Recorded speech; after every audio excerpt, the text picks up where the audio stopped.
Hello बच्चों, चलिए मैं आपको ले चलता हूँ क्लास 10th की तरफ। आज मैं क्लास 10th का चैप्टर उठाया हूँ और उसमें जो चैप्टर है वो मेटल और नॉन मेटल का चैप्टर है। अब उस मेटल और नॉन मेटल के जो चैप्टर है उसका एक बहुत बेहतरीन टॉपिक है और वो टॉपिक आपका है ionic bond and the factor which responsible for the formation of ionic bond. अगर हम यहाँ पे बात कर लें कि फैक्टर जो रिस्पॉन्सिबल होता है उसकी आयनिक बॉन्ड की क्या कंडीशन है, तो आपको यहाँ पर समझ में आएगा। फैक्टर जो रिस्पॉन्सिबल है उसकी मैं बात कर रहा हूँ। यहाँ पे देख सकते हो कि जो मैं यहाँ लिखा हूँ कि कौन कौन से फैक्टर की बात कर रहा हूँ, तो वो फैक्टर की भी बात इसमें मैं आपको समझा दूंगा कि कौन कौन से फैक्टर यहाँ पे कौन कौन से फैक्टर रिस्पॉन्सिबल होता है। ये आपको रिस्पॉन्सिबल फैक्टर भी आपको मैं यहाँ समझा दूंगा और अच्छे से समझा दूंगा, ठीक है। तो चलिए हम लोग लेट ना करें और चैप्टर की तरफ चलें, टॉपिक की तरफ चलें। और मैं स्टार्ट करता हूँ कि आयनिक बॉन्ड बनता कैसे है, किस तरीके से आयनिक बॉन्ड बनता है और आयनिक बॉन्ड का फॉर्मेशन होने की क्या क्या कंडीशन है, किस जगह पे आयनिक बॉन्ड बनते हैं आपके, ठीक है। तो चलिए मैं ले चलता हूँ आपको अपने टॉपिक में। तो देखिए ध्यान से, आयनिक बॉन्ड का जो फॉर्मेशन होता है बेटा, अगर अच्छे से समझा जाए तो आयनिक बॉन्ड का जो फॉर्मेशन होता है वो कैसे होता है, इस चीज को आपको खूब मजे में ध्यान से समझना है। देखो ध्यान से, आयनिक बॉन्ड बना कैसे, इसकी कहानी आपको समझना होगा। तो कहानी समझने से पहले आपको मैं ले चलूंगा कि ये बनता किसमें है। सुनना ध्यान से, आयनिक बॉन्ड जो बनता है बेटा सबसे पहले मेटल और नॉन मेटल के बीच में बनता है, ठीक है। आयनिक बॉन्ड जो बनेगा वो मेटल और नॉन मेटल के बीच में बनता है। किस तरीके से आयनिक बॉन्ड बनेगा ये आपको यहाँ पर ध्यान से देखना है। अब मेटल एक आपके लेवल पे जो आपको बताया जाए कि आपके 10th के स्टैंडर्ड पे बताया जाए कि मेटल तो बेटा वो होता है जिनकी बैलेंस जो इलेक्ट्रॉन होते हैं वो 1 होते हैं, या उनके बैलेंस इलेक्ट्रॉन 2 होते हैं, या उनके बैलेंस इलेक्ट्रॉन 3 होते हैं, ठीक है। अच्छा, नॉन मेटल की कैरेक्टर, नॉन मेटल वो होता है बेटा जो आपका बैलेंस इलेक्ट्रॉन या तो उसके अंदर 5 हो, या तो उसका बैलेंस इलेक्ट्रॉन आपका 6 हो, या तो आपका उसका बैलेंस इलेक्ट्रॉन क्या हो जाए, 7 हो जाए, ठीक है। तो अच्छा, एक बात और आपको बता देता हूं कि यहाँ पे जो बॉन्ड है बैलेंस बॉन्ड क्या कहलाता है। तो बैलेंस बॉन्ड किसे कहते हैं ये भी आपको जानना है। Balance electron, sorry, balance electron बोलो या उसको आप बोलो आउटर मोस्ट इलेक्ट्रॉन, ठीक है। तो आउटर मोस्ट का मतलब क्या हो, जैसे मान लो अपने पास एक न्यूक्लियस है, न्यूक्लियस के चारों तरफ इस तरीके से आपका सेल है, ये के सेल है, ये एल सेल है और यह एम सेल है। अब यहाँ पे जो इलेक्ट्रॉन है, मान लो यहाँ पे कुछ इलेक्ट्रॉन है, यहाँ पे कुछ इलेक्ट्रॉन है 3 4 5 6 7 और 8, और यहाँ पे जो एक इलेक्ट्रॉन मान लो लिया गया, तो यही जो सेल होता है this is called as balance cell, ठीक है। ये बैलेंस सेल होता है, या इसी को हम आउटर मोस्ट सेल भी, आउटर मोस्ट सेल भी इसको क्या कहते हैं, समझ में आ रहा है। तो आउटर मोस्ट सेल भी कहते हैं, यानी जो इलेक्ट्रॉन आप जान रहे हो कि जो इलेक्ट्रॉन इस बैलेंस सेल में होगा ये आपका इलेक्ट्रॉन होता है, वो रिस्पॉन्सिबल होता है केमिकल रिएक्शन के लिए, रिस्पॉन्सिबल फॉर केमिकल रिएक्शन, ठीक है।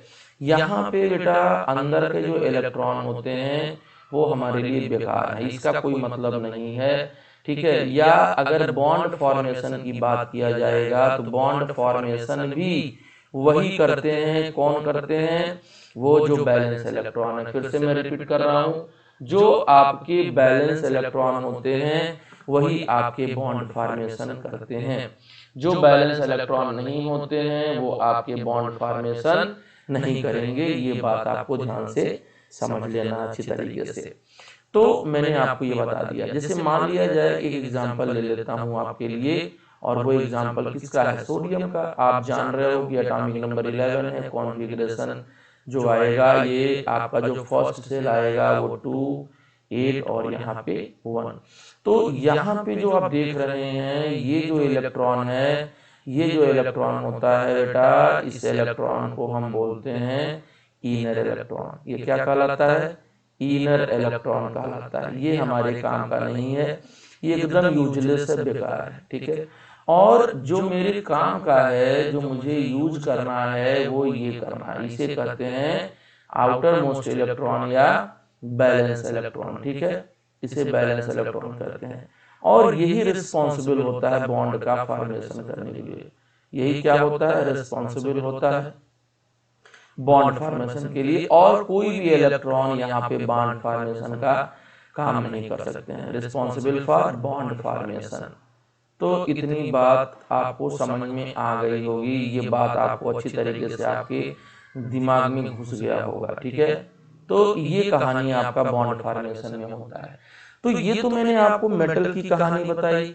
अब इसी तरीके से आपको मैं नॉन मेटल की भी कहानी बताता हूँ कि नॉन मेटल में एक्चुअली क्या देखने को मिलता है। नॉन मेटल में क्या होता है वो आपको बताता हूँ। ये बैलेंस इलेक्ट्रॉन आपको क्लियर हो गया होगा कि मेटल में, अभी आप 10th स्टैंडर्ड पे यही समझोगे कि बैलेंस इलेक्ट्रॉन के बेसिस पे मेटल क्या है। अब आते हैं नॉन मेटल के केसेस पे। देखो नॉन मेटल के केसेस पे, नॉन मेटल तो आपको मैंने पहले ही बता दिया कि नॉन मेटल कौन होता है। नॉन मेटल वो होता है जिनके बैलेंस इलेक्ट्रॉन जनरली क्या होते हैं, बैलेंस इलेक्ट्रॉन बेटा क्या होगा, या तो 5 होगा, या तो 6 होगा, या तो 7 होगा, वो नॉन मेटल के होते हैं। तो फिर से मैं एक बार और रिपीट करता हूँ कि ये जो इलेक्ट्रॉन है ये आपके आउटर मोस्ट इलेक्ट्रॉन होते हैं। क्या होते हैं ये? आउटर मोस्ट इलेक्ट्रॉन होते हैं। इस आउटर मोस्ट इलेक्ट्रॉन से ही हम लोगों को क्या करता है, बॉन्ड का फॉर्मेशन करना होता है। जैसे एक एग्जांपल आप समझ लीजिए कि जैसे मान लो कि फ्लोरीन हो गया, यहाँ 9 है, ठीक है। तो यहाँ K सेल है और ये L सेल है, यहाँ 2 हो जाएगा और यहाँ पे क्या हो जाएगा, 7 हो जाएगा। इसी तरीके से Cl है, मान लीजिए यहाँ पर क्या हो जाएगा, यहाँ पे क्या हो जाएगा, 287 हो जाएगा, 287 हो जाएगा। तो 287 में ये आपका क्या कहलाएगा, बैलेंस इलेक्ट्रॉन कहलाएगा। इसको बेटा क्या बोलोगे, बैलेंस इलेक्ट्रॉन बोलोगे, ठीक है, बैलेंस इलेक्ट्रॉन बोलोगे। तो अभी आपके स्टैंडर्ड पे मैं बता रहा हूँ क्योंकि 11th में जब जाओगे तो ये सारी चीजें थोड़ी सी मॉडिफाई हो जाती हैं। तो नॉन मेटेलिक कैरेक्टर तो बहुत सारी बातों पर डिपेंड करता है, हम लोग आगे बात करेंगे। नॉन मेटेलिक कैरेक्टर जो होता है जिसके पास नंबर ऑफ सेल कम हो, ठीक है। नंबर ऑफ सेल अगर कम होगा, पहली बात कि नंबर ऑफ सेल अगर कम हो, नंबर ऑफ सेल लेस हो, और बैलेंस इलेक्ट्रॉन अगर आपका 7 हो, तो वो मोस्ट नॉन मेटेलिक होता है। क्या होता है, मोस्ट नॉन मेटेलिक होता है। जैसे अगर आपसे कोई पूछ दिया कि ये बताइए कि इसमें इसमें जैसे आपको मैंने दिया सोडियम, ऑक्सीजन, फ्लोरीन है, ऑक्सीजन है और नाइट्रोजन है, बताइए किसका नॉन मेटेलिक कैरेक्टर सबसे अच्छी है, सबसे बेस्ट नॉन मेटल कौन सा है, सबसे तगड़ा नॉन मेटल कौन सा है, सबसे बारूद नॉन मेटल कौन सा है। तो आपको ये बताना होगा कि फ्लो, पहले आपको कॉन्फ़िगरेशन निकालना होगा। इसका 27 हो गया, ऑक्सीजन का बेटा क्या हो जाएगा, ये 26 हो जाएगा, नाइट्रोजन का क्या हो जाएगा, ये हो जाएगा आपका 25। अब आप देखो ध्यान से, अब आपको क्या देखना है, वही देखना है जो आपको जरूरत है, बाहर का। ये बाहरी सेल है, ये बाहरी सेल है, ये बाहरी सेल में मिलेगा। मतलब ये हुआ कि यहाँ पे आपका 5 इलेक्ट्रॉन है बेटा, ये आपका 6 इलेक्ट्रॉन है, ये आपका कितना है, 7 इलेक्ट्रॉन है। मतलब ये हुआ कि आपको जो इलेक्ट्रॉन है, इसमें मैंने बोला था कि नंबर ऑफ सेल जिसका कम, तो यहाँ पे तो नंबर ऑफ सेल सबका बराबर है, नंबर ऑफ सेल सबका इक्वल है। तो चलो कोई बात नहीं, अगर सेल इक्वल होता है, अगर सेल इक्वल होता है, ध्यान सुनना, अगर सेल इक्वल होता है, सब में सेल सेम होता है, तो आपको डिसाइड कहाँ से करना है, आपको जो डिसाइड करना है वो बैलेंस इलेक्ट्रॉन से करना है। बैलेंस इलेक्ट्रॉन में अगर 7 इलेक्ट्रॉन है तो बेहतरीन नॉन मेटल होगा। अगर वो बैलेंस इलेक्ट्रॉन 5 है तो कम नॉन मेटेलिक होगा। तो यहाँ पे जो नॉन मेटेलिक कैरेक्टर देखोगे, ये नॉन मेटेलिक कैरेक्टर जो होने वाला है वो F का सबसे ज्यादा होने वाला है। यानी आप कह सकते हो कि F की नॉन मेटेलिक सबसे ज्यादा होती है, देन ऑक्सीजन का और देन नाइट्रोजन का। तो अभी मैं आपको ये समझा दे रहा हूँ कि किस तरीके से नॉन मेटेलिक कैरेक्टर को डिसाइड किया जाता है और किस तरीके से नॉन मेटेलिक कैरेक्टर को डिसाइड नहीं करते हैं। अभी ये आपके स्टैंडर्ड पे नॉन मेटेलिक कैरेक्टर डिसाइड करने का तरीका है। जब आप 11th में जाओगे तो नॉन मेटेलिक कैरेक्टर डिसाइड करने का तरीका अलग हो जाएगा। ठीक है, तो ये मेटल हो गए, नॉन मेटल हो गए। अब आपको मैं ले चलता हूं कि वही आयनिक बॉन्ड को बनाया कैसे जाए। तो आयनिक बॉन्ड आपको एक बात बता दूं कि जब भी बनेगा तो दो आयंस के बीच में बनता है। आयनिक बॉन्ड कहां बनेगा? Between two ions. एक कटायन होता है जिसके ऊपर प्लस चार्ज होता है, और एक क्या होता है? एनायन होता है जिसके ऊपर माइनस चार्ज होता है। इनके बीच में आयनिक बॉन्ड बनता है। ठीक है, तो बोलोगे सर कटायन कौन बनाता है? मतलब अगर ए पर एक एलिमेंट ए है उस पे पॉजिटिव बन जाए, एक एलिमेंट बी है उसके ऊपर निगेटिव बन जाए, इनके अंदर इंटरेक्शन हो जाए, ये इलेक्ट्रोस्टैटिक अट्रैक्शन होता है। तो यहाँ पे जो बॉन्ड बनता है उसी को इलेक्ट्रोस्टैटिक, इलेक्ट्रो माने charge, static, electrostatic force of attraction होता है। और इसी इलेक्ट्रोस्टैटिक फोर्स ऑफ अट्रैक्शन से आयनिक बॉन्ड का क्या होता है? इलेक्ट्रोस्टैटिक बॉन्ड का फॉर्मेशन होता है। तो आप इसको चाहे तो इलेक्ट्रोस्टैटिक बॉन्ड कर सकते हो, इलेक्ट्रोस्टैटिक बॉन्ड कर सकते हो, ठीक है, या इसको आप आयनिक बॉन्ड कर सकते हो। क्या कर सकते हो? Ionic bond. अब सवाल ये उठता है कि ये कटायन कौन बनाएगा, एनायन कौन बनाएगा? तो आपको अभी मैंने समझाया छोटी छोटी बातें कुछ कि जो मेटल होते हैं बेटा वो जिंदगी भर आपके लेवल पे वो कटायन का फॉर्मेशन करते हैं, मेटल के ऊपर प्लस चार्ज डेवलप करते हैं। मतलब ये हुआ कि मेटल हमेशा आपको क्या करेगा? वो इलेक्ट्रॉन को डोनेट करेगा। यानी मेटल के बैलेंस सेल में जो इलेक्ट्रॉन है बेटा, मेटल के जो बैलेंस सेल में कितना इलेक्ट्रॉन मैंने बताया आपको? मैंने बताया कि यहाँ पे एक इलेक्ट्रॉन अगर है या दो इलेक्ट्रॉन है या तीन इलेक्ट्रॉन है तो बेचारा खुद को स्टेबल करना चाहता है। स्टेबिलिटी कैसे होती है? या तो उसके इनर सेल में 8 इलेक्ट्रॉन हो जाए, या तो उसके इनर सेल में 2 इलेक्ट्रॉन हो जाए। तो 2 इलेक्ट्रॉन वाले तो सिर्फ हाइड्रोजन वाला केस होता है, 8 इलेक्ट्रॉन सारे एलिमेंट होते हैं। तो मेटल की स्टेबिलिटी किस पे डिपेंड करती है? कि किसी भी तरीके से एनी हाउ मैं अपने ऑक्टेट को क्या कर लूं? कंप्लीट कर लूं। अगर मैं अपने ऑक्टेट को इनर सेल में कंप्लीट कर लेता हूं तो मेरी स्टेबिलिटी बन जाती है। तो इसी चक्कर में ये सारे लोग अपने खेल को करते हैं, अपने कहानी समझाते हैं। जैसे मान लो कोई मेटल है जिसके बैलेंस सेल में एक इलेक्ट्रॉन है और उसके पहले 8 इलेक्ट्रॉन है। अगर ये एक इलेक्ट्रॉन, देखो ये दो तरीका, या तो ये 7 इलेक्ट्रॉन ले ले, फिर से समझो, मैं एक बार फिर से यहाँ समझाता हूँ, यहाँ पे मैं आपको समझाता हूँ, ध्यान से सुनना। देखो ये मान लिया जाए कि यहाँ पर इस मेटल के बैलेंस सेल में एक इलेक्ट्रॉन है, तो ये बेचारा स्टेबल होना चाह रहा है। तो स्टेबिलिटी पाने के लिए इसके पास दो रास्ते हैं। एक रास्ता ये कि अगर वो एक इलेक्ट्रॉन गेन कर ले, 7 इलेक्ट्रॉन गेन करके 8 कंप्लीट कर ले। दूसरा तरीका ये है कि वो एक इलेक्ट्रॉन डोनेट कर दे।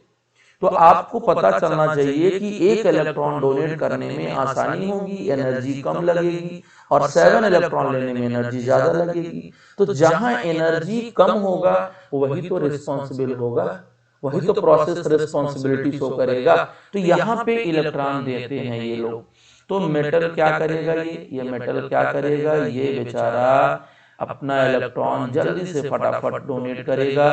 तो मैं इसको 1 नहीं मान रहा हूं, इसको मैं n लेके चल रहा हूं ताकि मैं सारा कॉमन एक साथ बता सकूं। ठीक है, तो मान लिया जाए इनके बैलेंस सेल में n इलेक्ट्रॉन है, इनके बैलेंस सेल में n इलेक्ट्रॉन है।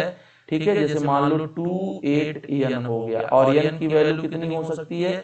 या तो 1 हो सकती है बेटा, या तो 2 हो सकती है, या तो यहाँ 3 हो सकती है। तो अब ये खुद को स्टेबल करने के लिए क्या करेंगे? इलेक्ट्रॉन डोनेट करेंगे, कहेंगे भाई मुझे स्टेबल होना है, मुझे स्टेबल होना है तो मैं इलेक्ट्रॉन डोनेट करूंगा, तो जितना वो डोनेट करेगा उतने इलेक्ट्रॉन का डिफिशियंसी हो जाएगा, तो उस पे उतना पॉजिटिव चार्ज आ जाएगा। भाई यानी इलेक्ट्रॉन डोनेट कर दिया तो एन की इस डिफिशियंसी हो गई ना, एन की कमी तो हो गई इसके अंदर, तो जब एन की कमी हो जाएगी तो उतना इलेक्ट्रॉन नहीं दिखाएंगे। नाउ इट्स बिकम स्टेबल, ये अब क्या बन गया बेटा, स्टेबल बन गया। तो स्टेबिलिटी पाने के लिए ये सारे प्रोसेस होते हैं। तो यहाँ पे मेटल के ऊपर प्लस बन गया।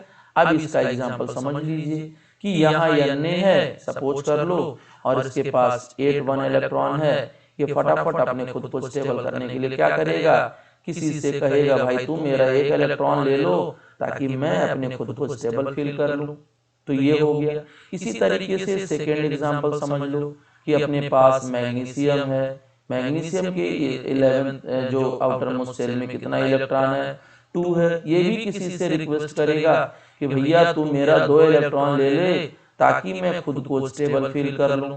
तो इस काम के लिए वो स्टेबिलिटी को पाने के लिए वो भी ये काम करने लगता है, स्टेबल हो गया। इसी तरीके से आप एल्युमिनियम का केस समझ सकते हो। एल्युमिनियम का भी एटॉमिक नंबर 13 होता है और आप बाहरी सेल में 3 इलेक्ट्रॉन, तो ये भी 3 इलेक्ट्रॉन जब डोनेट कर देगा तो ये कुछ इस तरीके से होगा। तो ये सारे लोग मेटल का काम करते हैं, कैटायन का काम करते हैं, इलेक्ट्रॉन डोनेशन का काम करते हैं, और खुद को स्टेबल करने के लिए ये तामझाम कर रहे हैं, इलेक्ट्रॉन डोनेट कर रहे हैं। ठीक है, ये बात आपको समझ में आ गई होगी। तो मैं कैटायन कैसे बनते हैं, मैंने कैटायन बनाना आपको सिखा दिया। ठीक है, अब मैं आपको बताता हूं कि एनायन कैसे बनता है, तो इसको देख लीजिए। फॉर्मेशन ऑफ एनायन, देखो एक एक टॉपिक बता के तब फिर मैं आपको बॉन्ड बनाना सिखाऊंगा। फॉर्मेशन ऑफ एनायन, एनायन का फॉर्मेशन मतलब होता है कि जिस स्पीशीज पे कौन सा चार्ज आ जाए, नेगेटिव चार्ज आ जाए। एनायन का मतलब क्या होता है बेटा, एनायन का मतलब ये होता है कि species having negative charge, species having negative charge, जिसके ऊपर नेगेटिव चार्ज हो जाता है वही तो एनायन वाला होता है बेटा। तो एक बात समझ लो, नेगेटिव चार्ज का मतलब ये हुआ, नेगेटिव चार्ज का मतलब ये हुआ कि जो इलेक्ट्रॉन को गेन कर रहा है। तो आप ये समझिए कि यहाँ पे जो होगा कि जैसे मान लो कोई नॉन मेटल है, नॉन मेटल को एक्स ले लिया जाए, तो इनके जो बैलेंस इलेक्ट्रॉन होंगे वो या तो 7 होंगे, या तो 6 होंगे, या तो 5। अब जरा देखा जाए कि इनको स्टेबल होने के लिए 7 वाले को 1 इलेक्ट्रॉन की नीड होगी, 6 वाले को 2 इलेक्ट्रॉन की नीड होगी, और 5 वाले को कितनी होगी, 3 इलेक्ट्रॉन की नीड होगी। अगर ये 1 इलेक्ट्रॉन पाएंगे देन बिकम्स स्टेबल।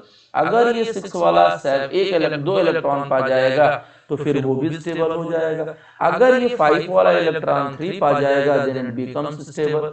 तो इतने ही काम करने के लिए ये मेटल के पास जाते हैं और मेटल से मदद मांगते हैं, मेटल से हेल्प मांगते हैं। ठीक है, तो जब मेटल से हेल्प मांगेंगे, जब मेटल से हेल्प मांगेंगे तो करेंगे क्या भाई, मैं इसको N से रिप्रेजेंट कर दे रहा हूं, इन सारे इलेक्ट्रॉन को, इनको मैं क्या कर रहा हूं, N से इलेक्ट्रॉन से कर दे रहा हूं। जैसे वहां किया था, तो ये बेचारे N इलेक्ट्रॉन से लेंगे, कहेंगे मैं भी स्टेबल हो जाऊं तुम्हारी तरह, तो चलो ठीक है तुम स्टेबल हो जाओ, तो ये N नेगेटिव बनता है। इसी को बेटा कहते हैं हम लोग एनायन बोलते हैं। क्या बोलते हैं, एनायन बोलते हैं। ठीक है, तो जैसे अब एग्जांपल समझा जाए, जैसे अभी मैंने आपको फ्लोरीन का एग्जांपल बताया था जिसका एटॉमिक नंबर 9 है और बैलेंस सेल में 7। ये बेचारा रिक्वेस्ट कर रहा, भैया मुझे 1 इलेक्ट्रॉन ही सिर्फ दो ताकि मैं भी खुद को स्टेबल फील कर लूं। तो कहता ठीक है भाई ले जाओ, जिसके पास 1 इलेक्ट्रॉन बाहरी सेल में होगा, आउटर मोस्ट सेल में होगा, वो 1 इलेक्ट्रॉन देकर इसकी हेल्प कर देगा। इलेक्ट्रॉन ले रहा है तो बेटा ये रेडी तो हुआ, कर्जदार तो हो गया, मतलब इस पे नेगेटिव चार्ज आ जाएगा, कुछ ऐसे समझना है। तो now it's become stable, 8 electron पा गया, एकदम खुश हो गया, मस्त हो गया। इसी तरीके से अगर हम लोग ऑक्सीजन की बात कर लें, तो ऑक्सीजन में देखो यहाँ पे बैलेंस सेल में 6 इलेक्ट्रॉन होता है। आप क्या कर लो, 2 इलेक्ट्रॉन दे दो, तब तो ये 8 होगा भाई। 2 रोटी खाने की जरूरत है, 1 रोटी दोगे तो कहां से पेट भरेगा उसका, आपको पेट भरना है उसका, मतलब कि उसको पेट भरने के लिए कितनी की नीड है वो देना है। तो आपको 2 इलेक्ट्रॉन दिया आपने, तो 2 नेगेटिव चार्ज आ गया और यहाँ पर 8 हो जाएगा। इसी तरीके से अगर हम मान लेते हैं कि यहाँ पर नाइट्रोजन का केस समझ लिया जाए, इसका बैलेंस सेल में 5 इलेक्ट्रॉन होगा और अगर ये 3 इलेक्ट्रॉन गेन कर लेगा तो अपने खुद को बड़ा सेटिस्फाइड फील करेगा। क्यों? क्योंकि स्टेबल हो गया। बेटा हर इंसान अपने खुद को स्टेबल करने के लिए, हर इंसान अपने खुद को स्टेबल करने के लिए काम करता है। जितने भी काम करेगा वो खुद को स्टेबल करने के लिए करता है। तो ये लोग भी स्टेबल, भले ही ये लोग मतलब जिनके अंदर जान नहीं है लेकिन खुद को स्टेबल ये भी करना चाह रहा है। सोचो जब आर्टिफिशियल चीजें को स्टेबल होने करना पड़ रहा है तो इनके अंदर भी तो नहीं जान है। तो सोचो इंसान भी तो स्टेबल होना चाह रहा है, चाहे जैसे पैसा कमा करके, पैसा ही तो कमाना है तभी तो स्टेबल बन रहा है खुद को। तो ये कहानी है। तो आपको मैंने कटायन कैसे बना, एनायन कैसे बना, ये सारी बात बता दिया। अब आयनिक बॉन्ड बनता कैसे है तो ये बात मैं बताता हूँ। तो चलिए स्टार्ट किया जाए। Formation of ionic bond, formation of ionic bond. Ionic bond कैसे बनता है इस चीज को मैं आपको यहाँ समझाता हूँ। तो एक्चुअली होता क्या है यहाँ बेटा, एक्चुअली होता क्या है, यहाँ पर इलेक्ट्रॉन का ट्रांसफर होता है, कंप्लीट ट्रांसफर ऑफ इलेक्ट्रॉन। अरे कंप्लीट ट्रांसफर ऑफ इलेक्ट्रॉन होता है। अब कंप्लीट ट्रांसफर ऑफ इलेक्ट्रॉन कैसे होगा, मैंने आपको क्या सिखाया है, क्या है? तो मैंने यहाँ पे आपको क्या सिखाया कि मैंने ये सिखाया कि यहाँ पे मेटल है और ये क्या है, नॉन मेटल है, नॉन मेटल है। तो ये तो हमेशा इलेक्ट्रॉन देगा, इसको इलेक्ट्रॉन दे रहा है, मान लिया जाए यानी इलेक्ट्रॉन देगा। तो n इलेक्ट्रॉन दे करके ये भी स्टेबल हो गया और n इलेक्ट्रॉन दे करके ये भी स्टेबल हो गया लेकर के।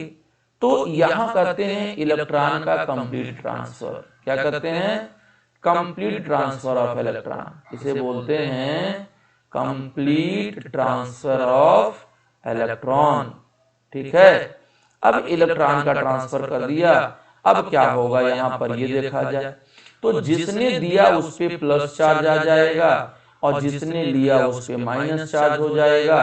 तो प्लस और माइनस के बीच में एक प्लस आयन बना, एक माइनस आयन बना। तो इसी के बीच में तो आयनिक बॉन्ड बनेगा। इसी के बीच में क्या होगा, आयनिक बॉन्ड का फॉर्मेशन होगा। तो यहीं पे आपका यहाँ पे देख लीजिए, मेटल पे प्लस एन आ रहा है और नॉन मेटल पे माइनस एन आ रहा है। इनके बीच इलेक्ट्रोस्टैटिक अट्रैक्शन हो रहा है।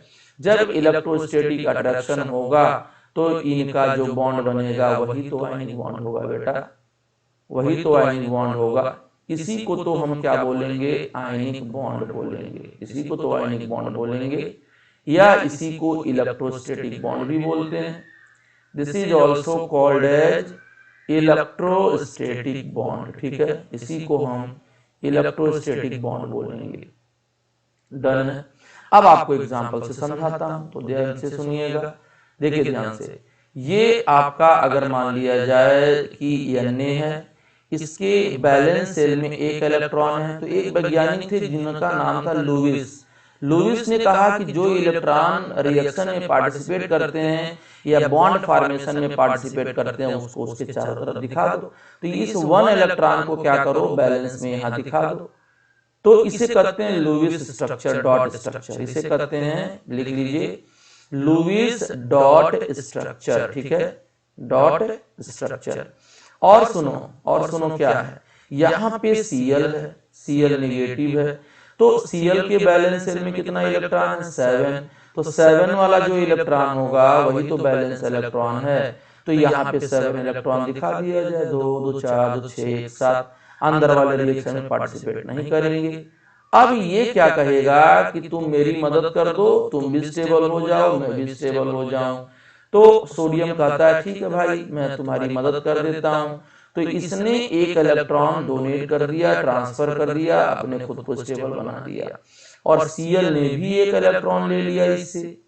Cl ने भी क्या कर लिया, एक इलेक्ट्रॉन ले लिया। तो ये भी क्या बन गया, स्टेबल बन गया। अब इनके बीच में क्या होता है बेटा, इनके बीच में जो होता है वो इलेक्ट्रोस्टैटिक अट्रैक्शन होता है, इलेक्ट्रोस्टैटिक आयनिक इंटरेक्शन होता है। और आयनिक इंटरेक्शन होने के समय यहाँ पे जो बनेगा वो आयनिक कंपाउंड बनेगा, या इसी को हम लोग लैटिस क्रिस्टल भी बोलते हैं। क्या बोलते हैं? Lattice crystal. आयनिक कंपाउंड बोलो या लैटिस क्रिस्टल बोलो, कोई दिक्कत यहाँ पे होने वाला नहीं है। ठीक है, तो एक एक इलेक्ट्रॉन का ट्रांसफर किए, तो एक इलेक्ट्रॉन ट्रांसफर किए तो एक पॉजिटिव चार्ज और एक नेगेटिव चार्ज बन गया।